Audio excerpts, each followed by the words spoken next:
Hello, welcome back everybody. My name is Tamara and this is a channel, as you already know, well, some of you at least already know, this is a channel in which we talk about art and culture very openly and very honestly. And first and foremost, I will start by apologizing. I've been away for a few weeks. You know, sometimes things happen in your life and you need to make changes, so I had to move out, and now I'm in a new place, so I'm settling in and I'm restarting again content for the channel. So apologies for being away, but that was the reason why. So today we are going to continue with a trend that I've started, which is to do with movie reviews. And I'm not gonna make movie reviews of every single movie or film that comes out there. I'm only going to make reviews on movies that I think that have a cultural impact, whether positively or negatively. In the past, I've already done 2 reviews, one of Barbie, the movie, and the other review was on the movie Blonde, which was a recent movie done, yet another biopic on the life of Marilyn Monroe, and of course Barbie, about the doll that had a significant cultural impact last year, 2023. So today I'm going to do another review of another Oscar nominated movie. The movie is called Maestro. And it's a movie about the life and work of Leonard Bernstein. He's a very famous composer and very famous conductor. Now, the reason why I decided to do a review on this movie is first and foremost because I saw the movie and I thought it was amazingly done, regardless whether it is fully correct or not. As you all know, movies and films, they take licenses at times to do things a little bit not 100% on point, only for narrative purposes and in order to make the movie a little bit more interesting. But I thought it was a great movie about a subject that personally I like to touch upon, because in this channel we talked about ethics. And a lot of the ethics touched were to do with so-called musicians, so-called singers. So I think it's a great, you know, I want to balance things up, because we're not here only to criticize or to point out things that I personally do not think that are working well enough. I think it's also great to have an opportunity to, you know, give praise where praise is due. So the life of a guy who has given his work and passion for music in a very intense way, I think it needs to be celebrated, regardless whether you like his music or not, or whether you agree with his life or not. I think it's important that when a work is well done, we need to talk about it. So Maestro, it's as I said, a movie about the legendary composer and conductor Leonard Bernstein. The movie is divided, it's quite long, it's well over 2 hours long, 2 hours and something to be fair, at least 2 hours and a half. So the first half of the movie is shot in black and white, and I think it is beautifully shot. I got to be very honest with you. It gave me the vibes of, you know, the golden era of Hollywood, of black and white Hollywood. So it reminded me a lot of that. I think it's beautifully shot. And as I said, you know, the scenes, some of the scenes, particularly in the first half of the movie, reminisce the golden Hollywood era of the 1940s and the 1950s. Particularly the scene when Felicia meets Lenny. Felicia ends up being Lenny's wife. I think it's the movie, it's a beautiful ode to art and artists, particularly musicians and actors, because obviously Lenny Bernstein, he's a musician, but his wife was an actress as well. So I think it was a great tribute to, you know, our fellow colleagues, you know. And besides, as a musician myself, as a student of academic and classical music, you know, Lenny Bernstein was always mentioned throughout my career. So I was also curious to know more about him. Bradley Cooper, who is the actor who plays Lenny Bernstein, he's fantastic in this movie, and he's very multifaceted as well. He's very versatile. I mean, he does acting in here, but he's also directing, which I thought his direction was beautiful. He does the writing in this movie, he's producing, and he's even dancing at some point. So I think, you know, we need to give praise to artists that do things in a very beautiful, aesthetical manner. And I think Bradley Cooper, who, by the way, he has been previously nominated for an Oscar, unsurprisingly, he was nominated again for his role for this movie. The movie in itself received many accolades and several Academy Awards nominations, including for Best Picture and Best Actress for Carey Mulligan, who did Felicia. And obviously, you know, I'm very happy for everybody who's been involved in this project, which I think it was fantastic. So credit where credit is due. Bradley Cooper, he has been previously nominated for Academy Awards, particularly for his works in American Hustle, and of course A Star Is Born, which I believe he also directed it. So this is an artist who really likes to take risks and, you know, make big splashes with very big projects. So Maestro was beautifully done. I think the movie raises, oh, and by the way, if I look away, it's because as usual, I have my notes. So I want to be as accurate as possible in here. I think the movie raises interesting points regarding the life of a creator versus of a performer. In the movie, there is a scene in which Lenny Bernstein is giving an interview along with Felicia, who was sitting right next to him. And at one point, he was asked about, you know, the guy who writes versus the guy who is the conductor. And he makes a fantastic point about the creator versus the performer, you know, the private art versus the public artist. How writing and composing happens very much in private, very much away from people, versus the conductor who has to be doing this job in a very public manner, conducting an orchestra of at times hundreds of people and having hundreds of people behind him and receiving the praise also. So I think there is a very interesting point regarding, you know, these two, the yin and yang of the artist at time, how sometimes the artist can be absolutely private, but at times absolutely public. And what happens when you're an artist who combines both, which is the case of Lenny Bernstein. He was the very private composer, but at the same time, he was a very public figure, you know, and his art worked in both ways. So very funnily, he in the interview ends up saying that he ends up being a very schizophrenic person because he is private, but at the same time, he cannot relinquish the adoration that he receives from the public by conducting. So there you have it.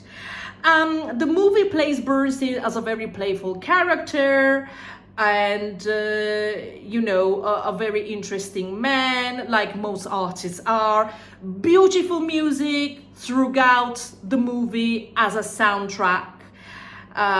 which is not to be unexpected, but there isn't only Bernstein music to be played, which is there is plenty, but also Gustav Mahler and Beethoven and Shostakovich. And again, as a music fan and as a music student and as a musician myself, I just love hearing, Wagner as well was played. So it's fantastic. So on the second half of the movie, color takes over. And now other interesting aspects of Bernstein comes into play, like for example, his bisexuality, that at times seemed very charming, but at times was also very problematic. And in here we're entering the different side of, or the different personality of Leonard Bernstein, because up until now, the black and white version of this picture, or the first half of this picture, liked to show about his life in a very general, charming manner, the artist interacting with his art. But now we are going in color, we are going fully into the consequences of a lot of his actions. So now all of a sudden the demons that every artist has suddenly appear no longer black and white, but in color, in a very in-your-face way. I think this is an intentional way also of how it was written and why it was chosen to be, the cinematography was chosen to be first black and white and then in color. It's like showing the two sides of Leonard Bernstein, the charming, the composer, the Hollywood glamour guy versus the real guy, and every artist suffers of, every human being has their own demons, but in artists, normally things are very, very much magnified, I guess, The demons of Lenny Bernstein is that at the end of the day, he has this ongoing fear of being alone, which of course clashes with the composition side of him, because composing is a very private thing, writing it's a very private thing, versus the conducting, the adulation, then being the guy constantly being told, oh, you're amazing, you're great, and the applauses of the public and of the fellow colleagues, which didn't precisely take him to the right path either.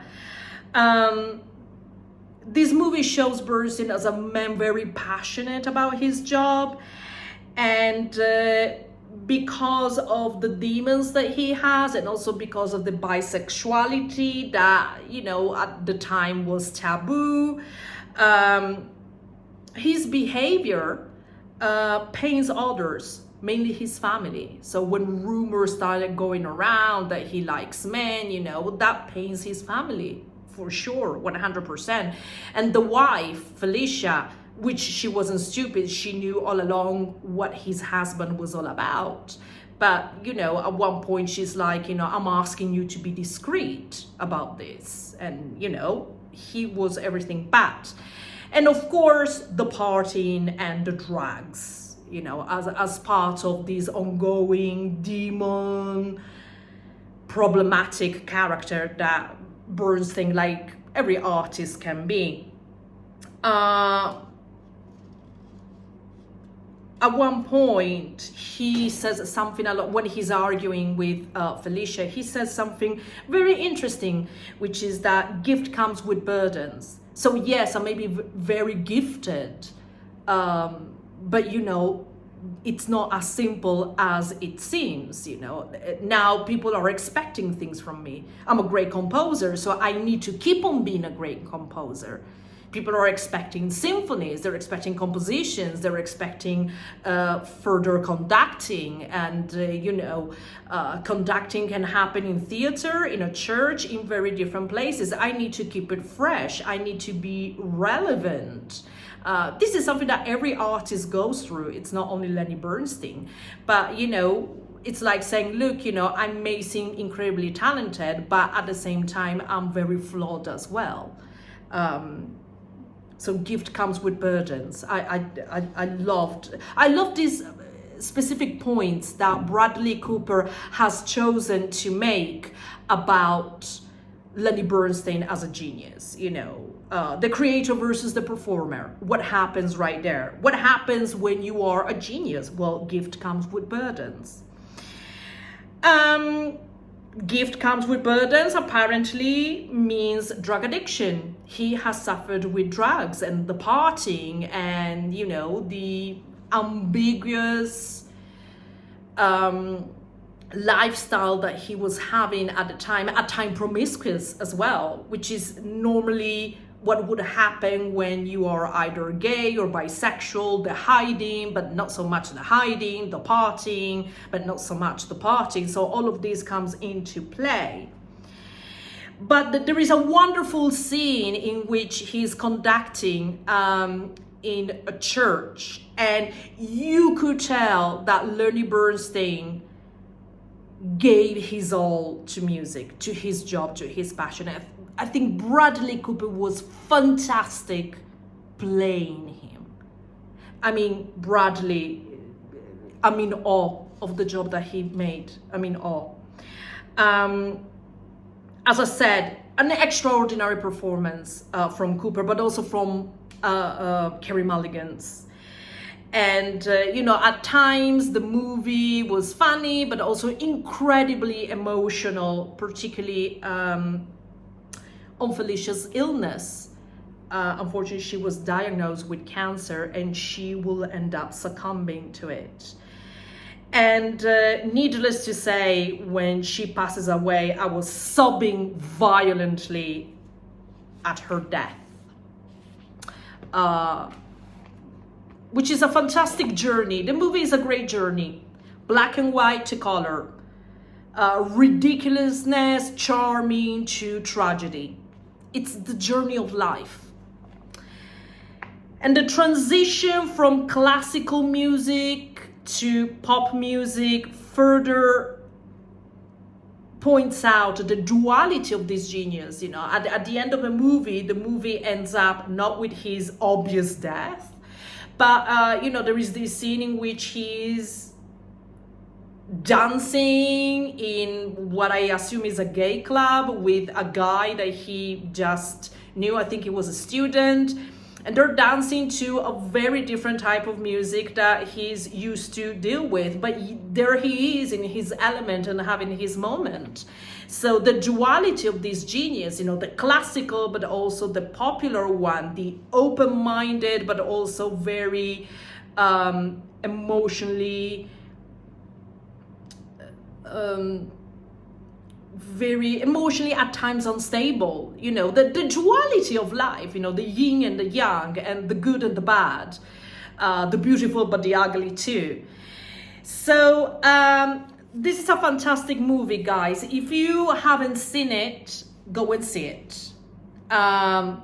Spoiler alert, I'm sorry, I've kind of described the movie, but again, I need to go back about, I think, the importance for us to defend this type of works.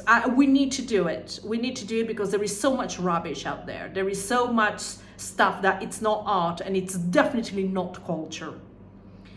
But Maestro, it's a movie that needs to be seen. If you're a Bradley Cooper fan, the fact that he's versatile in this movie, you know, proves that you're right to be a Bradley Cooper fan. I wasn't a fan. I knew of his work. I knew of him, but Maestro was a masterclass of acting but also of acting, you know. It's how to shoot a movie, how to direct it, how to write it, the moments chosen. I think Maestro is a masterpiece. It is right now on Netflix, so please go and see it if you have Netflix. It was nominated for several awards. Perhaps he probably deserved all of them, to be very fair and honest with you. You know, and it was nominated around the same time that Barbie was nominated. So we're talking about two movies that came out around the same time. One that was all hype, but the other one, it's all talent. So please, if you haven't seen it, go and see Maestro. Thank you very much. Thanks for once again sticking for me and with me up until the end of this video. As you all know, if you want to collaborate, if you want to donate, if you want to help me out on my Patreon, I'm going to give you all the details on the information box. Please, if you can contribute somehow, some way, that would be amazing. The cultural battle doesn't happen on its own, and it requires a lot of time and a lot of funds to do it. So if you can consider helping me out, that would be fantastic and amazing. Also, you can follow me on other social media, you know, such as Instagram, TikTok. Believe it or not, I'm in TikTok too, because, you know, the kids nowadays, Telegram and so forth. So thank you very much for seeing me, for appreciating my work. If you like it, please like it, share it, and subscribe. And activate the little bell, so every single time there is new material coming out, you know, and you're part of it. So thank you very much for everything. See you until next time. Bye bye.